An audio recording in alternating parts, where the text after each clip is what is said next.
Esta es la lección bíblica semanal de la Iglesia de la Ciencia Cristiana Independiente de Plainfield.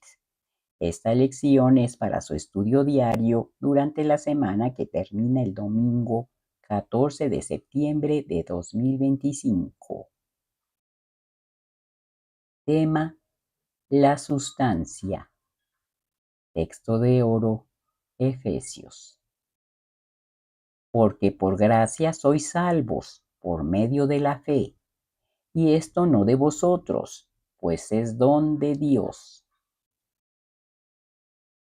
Lectura alternada, Filipenses. Hermanos, yo mismo no pretendo haberlo ya alcanzado, pero una cosa hago, olvidando ciertamente lo que queda atrás y extendiéndome a lo que está delante, prosigo a la meta, al premio del supremo llamamiento de Dios en Cristo Jesús. Pero en aquello a que hemos llegado, sigamos una misma regla, sintamos una misma cosa. Mas nuestra ciudadanía está en los cielos, de donde también esperamos al Salvador, al Señor Jesucristo. Por nada estéis afanosos, sino sean conocidas vuestras peticiones delante de Dios en toda oración y ruego, con acción de gracias. Y la paz de Dios, que sobrepasa todo entendimiento, guardará vuestros corazones y vuestros pensamientos en Cristo Jesús. Por lo demás, hermanos, todo lo que es verdadero, todo lo honesto, todo lo justo, todo lo puro, todo lo amable, todo lo que es de buen nombre, si hay virtud alguna, si algo digno de alabanza, en esto pensad. Al Dios y Padre nuestro sea gloria por los siglos de los siglos. Amén. Lección Sermón. Leeré de la Biblia. Mateo. Y los discípulos hicieron como Jesús les mandó. Entonces Jesús les dijo: todos vosotros os escandalizaréis de mí esta noche. Respondiendo Pedro le dijo: aunque todos se escandalicen de ti, yo nunca me escandalizaré. Jesús le dijo: de cierto te digo que esta noche, antes que el gallo cante, me negarás 3 veces. Pedro le dijo: aunque me sea necesario morir contigo, no te negaré.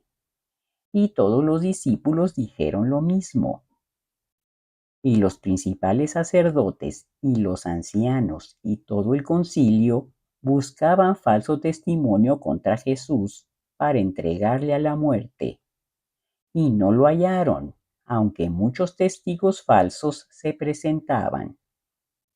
Mas Jesús callaba.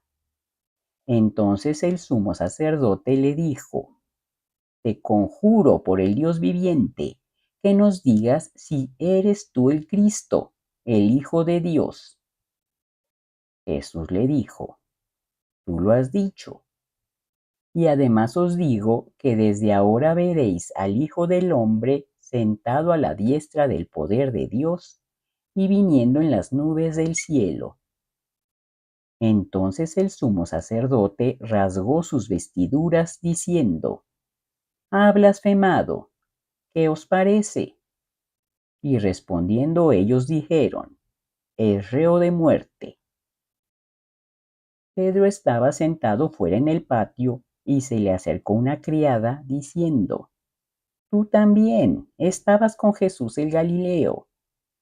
Mas él negó delante de todos diciendo: no sé lo que dices. Saliendo él a la puerta, le vio otra y dijo a los que estaban allí: también éste estaba con Jesús el Nazareno. Pero él negó otra vez con juramento: no conozco al hombre.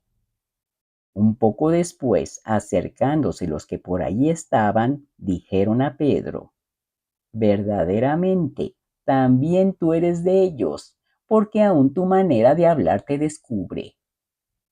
Entonces él comenzó a maldecir y a jurar: no conozco al hombre. Y enseguida cantó el gallo. Entonces Pedro se acordó de las palabras de Jesús que le había dicho: antes que cante el gallo, me negarás 3 veces. Y saliendo fuera, lloró amargamente. Primera de Pedro. Pedro, apóstol de Jesucristo, a los expatriados de la dispersión en el Ponto, Galacia, Capadocia, Asia y Bitinia, bendito el Dios y Padre de nuestro Señor Jesucristo, que según su grande misericordia nos hizo renacer para una esperanza viva por la resurrección de Jesucristo de los muertos, para una herencia incorruptible, incontaminada e inmarcesible, reservada en los cielos para vosotros, para que sometida a prueba vuestra fe, mucho más preciosa que el oro, el cual, aunque perecedero se prueba con fuego, sea hallada en alabanza, gloria y honra cuando sea manifestado Jesucristo, siendo renacidos no de simiente corruptible, sino de incorruptible, por la palabra de Dios que vive y permanece para siempre. Hechos. Pedro y Juan subían juntos al templo a la hora novena, la de la oración. Y era traído un hombre cojo de nacimiento, a quien ponían cada día a la puerta del templo que se llama la Hermosa, para que pidiese limosna de los que entraban en el templo. Cuando vio a Pedro y a Juan que iban a entrar en el templo, les rogaba que le diesen limosna. Pedro con Juan, fijando en él los ojos, le dijo: míranos. Entonces él les estuvo atento, esperando recibir de ellos algo. Mas Pedro dijo: no tengo plata ni oro, pero lo que tengo te doy. En el nombre de Jesucristo de Nazaret, levántate y anda. Y tomándole por la mano derecha le levantó, y al momento se le afirmaron los pies y tobillos. Y saltando se puso en pie y anduvo, y entró con ellos en el templo, andando y saltando y alabando a Dios. Hablando ellos al pueblo, vinieron sobre ellos los sacerdotes con el jefe de la guardia del templo y los saduceos, y les echaron mano, y poniéndoles en medio, les preguntaron: ¿con qué potestad o en qué nombre habéis hecho vosotros esto? Entonces Pedro, lleno del Espíritu Santo, les dijo: gobernantes del pueblo y ancianos de Israel, sea notorio a todos vosotros y a todo el pueblo de Israel que en el nombre de Jesucristo de Nazaret, a quien vosotros crucificasteis y a quien Dios resucitó de los muertos, por él este hombre está en vuestra presencia sano. Este Jesús es la piedra reprobada por vosotros los edificadores, la cual ha venido a ser cabeza del ángulo. Y en ningún otro hay salvación, porque no hay otro nombre bajo el cielo dado a los hombres en que podamos ser salvos. Y viendo al hombre que había sido sanado, que estaba en pie con ellos, no podían decir nada en contra. Ellos entonces les amenazaron y les soltaron, no hallando ningún modo de castigarles por causa del pueblo. Y puestos en libertad, vinieron a los suyos y contaron todo lo que los principales sacerdotes y los ancianos les habían dicho. Y ellos, habiéndolo oído, alzaron unánimes la voz a Dios y dijeron: soberano Señor, tú eres el Dios que hiciste el cielo y la tierra, el mar y todo lo que en ellos hay. Y ahora, Señor, mira sus amenazas y concede a tus siervos que con todo denuedo hablen tu palabra, mientras extiendes tu mano para que se hagan sanidades. Cuando hubieron orado, el lugar en que estaban congregados tembló, y todos ellos fueron llenos del Espíritu Santo, y hablaban con denuedo la palabra de Dios. Y la multitud de los que habían creído eran de un corazón y un alma, y con gran poder los apóstoles daban testimonio de la resurrección del Señor Jesús, y abundante gracia era sobre todos ellos. Así que no había entre ellos ningún necesitado. Entonces José, como tenía una heredad, la vendió y trajo el precio y lo puso a los pies de los apóstoles. Hebreos. Es pues la fe, la certeza de lo que se espera, la convicción de lo que no se ve. Ahora leeré los pasajes correlativos del libro de texto de la ciencia cristiana, Ciencia y Salud con clave de las Escrituras, por Mary Baker Eddy. Sustancia es aquello que es eterno e incapaz de discordia y decadencia. La verdad, la vida y el amor son sustancia, como las Escrituras usan esa palabra en la epístola a los Hebreos. La certeza, sustancia de lo que se espera, la convicción de lo que no se ve. En la ciencia cristiana se entiende que sustancia es espíritu, mientras que los adversarios de la ciencia cristiana creen que sustancia es materia. Piensan que la materia es algo y casi lo único, y que las cosas que pertenecen al espíritu son casi nada, o muy alejadas de la experiencia diaria. La ciencia cristiana adopta el punto de vista diametralmente opuesto. Los discípulos comprendieron a su maestro mejor que otros, pero no comprendieron todo lo que dijo e hizo, o no le hubieran interrogado tantas veces.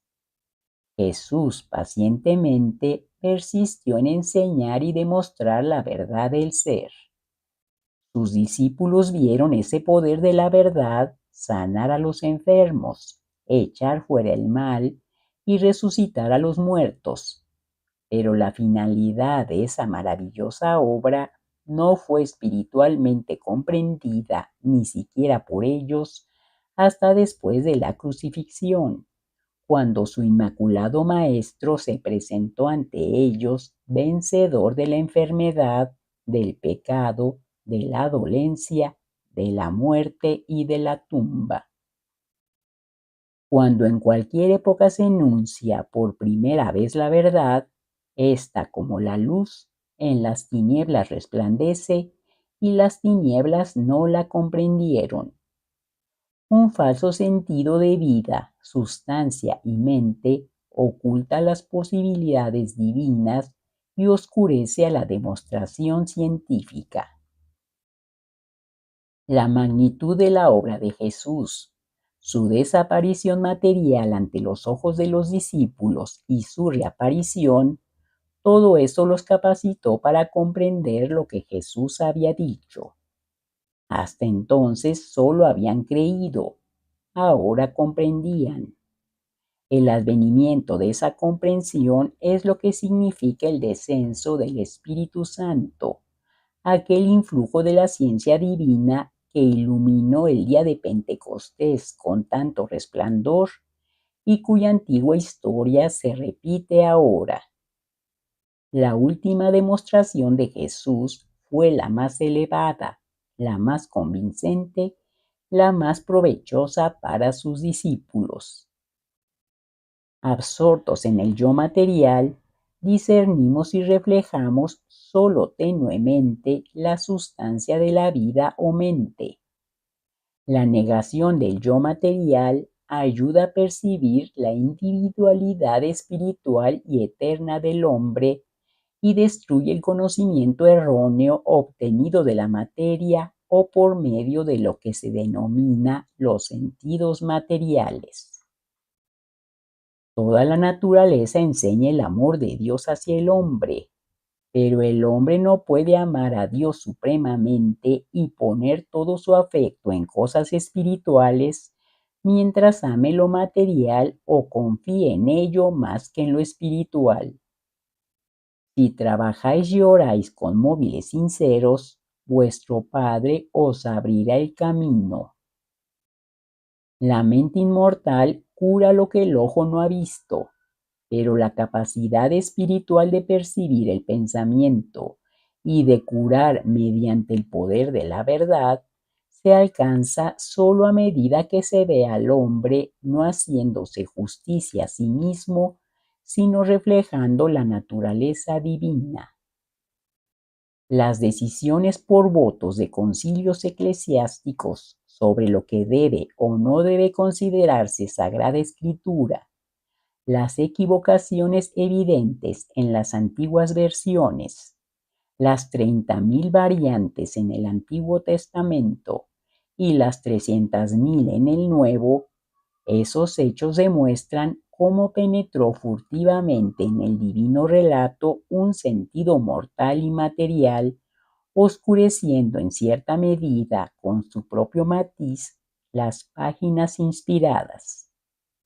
Pero equivocaciones tales no pudieron oscurecer enteramente la ciencia divina de las Escrituras, visible desde el Génesis hasta el Apocalipsis, ni tergiversar la demostración de Jesús, ni anular la obra curativa de los profetas, quienes previeron que la piedra que desecharon los edificadores vendría a ser cabeza del ángulo.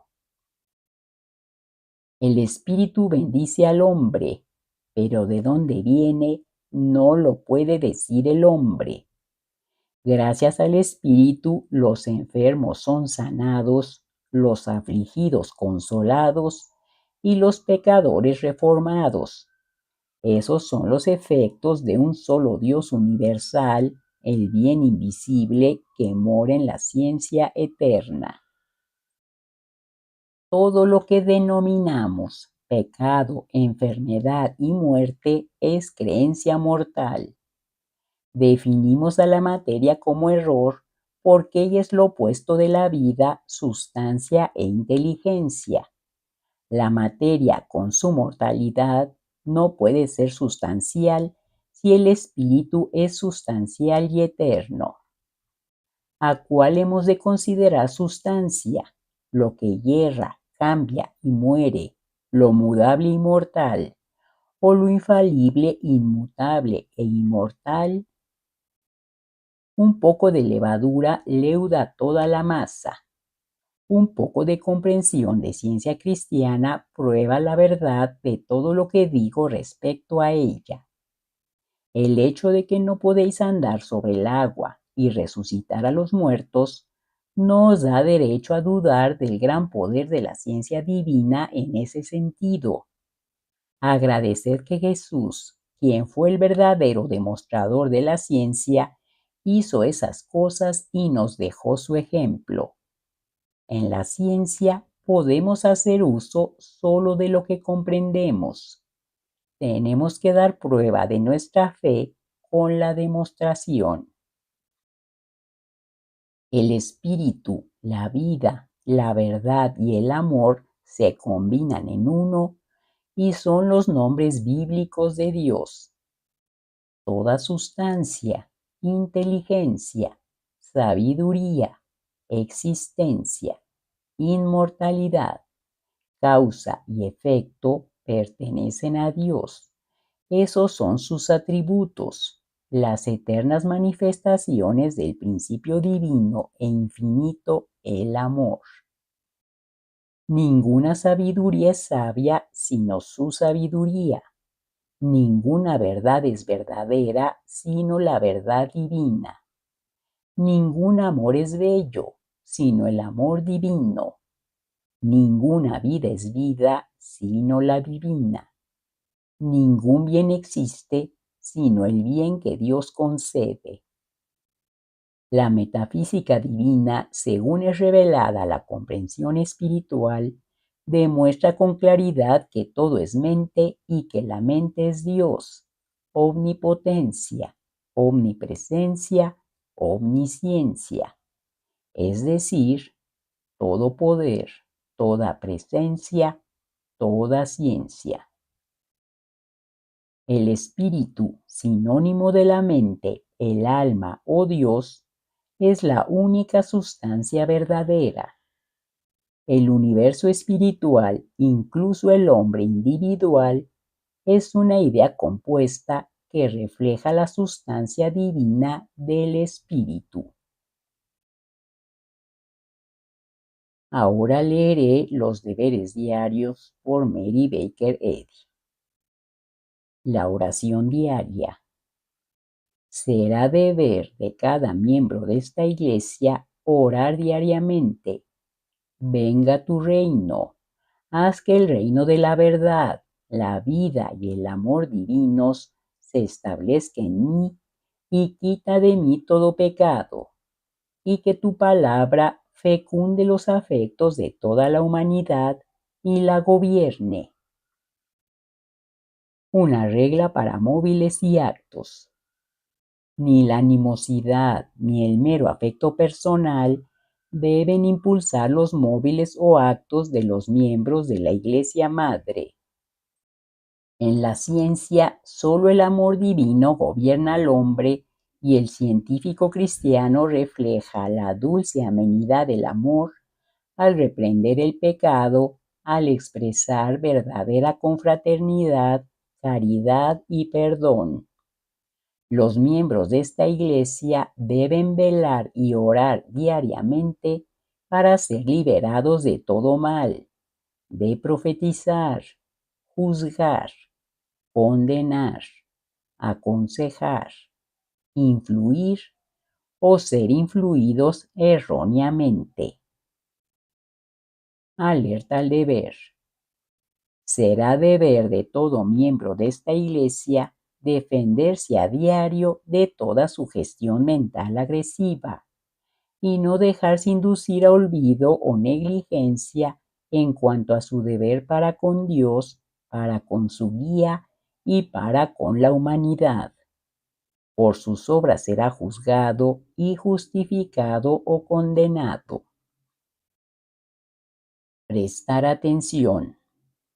Para los científicos cristianos, ver Ciencia y Salud, página 442, renglón 33, y prestarle atención diaria. Científicos cristianos, sed una ley para con vosotros mismos que la mala práctica mental no puede dañaros, ni dormidos ni despiertos. Gracias por escuchar y que tengan un bendecido día.